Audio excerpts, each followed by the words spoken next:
ലതേ, നിന്നെ അന്വേഷിച്ച് ഓഫീസിൽ നിന്ന് ആരോ വന്നിരിക്കുന്നു. ആ, ഇതാ വരുന്നു. ആരാ? എന്തിനാ നിങ്ങൾ ഇങ്ങോട്ട് വന്നത്? അത് കൊള്ളാം. ഭാര്യയുള്ളിടത്തല്ലേ ഭർത്താവ് കഴിയേണ്ടത്? ഓഹോ, ആ അവകാശം പറഞ്ഞ് ഇവിടെ താമസിക്കാൻ വേണ്ടിയിട്ടാണോ ഈ പെട്ടി കിടക്കയായിട്ട് എഴുന്നള്ളിയിരിക്കുന്നത്? എഴുന്നേക്ക്, ഉടൻ സ്ഥലം വിട്ടോ. ഒന്നല്ലേ, ഒരു വികലാംഗനോട് ഇത്ര ക്രൂരമായി സംസാരിക്കാതിരിക്കൂ.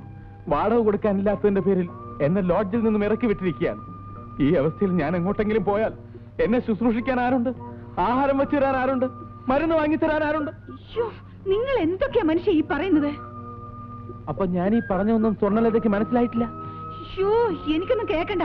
ഇവിടെ താമസിക്കാനുള്ള പരിപാടിയാണെങ്കിൽ അത് നടക്കില്ല. ഇത് അവസാന തീരുമാനമാണോ? എന്നാ ശരി, ഞാൻ നേരെ കമ്പനി ചെയർമാന്റെ വീട്ടിൽ പോവാം. ഇതിനേക്കാളും സൗകര്യം അവിടെ കാണുമല്ലോ. എല്ലാ സത്യങ്ങളും ഞാൻ അദ്ദേഹത്തോട് തുറന്നു പറയും. അദ്ദേഹം എന്നെ കൈവിടില്ല.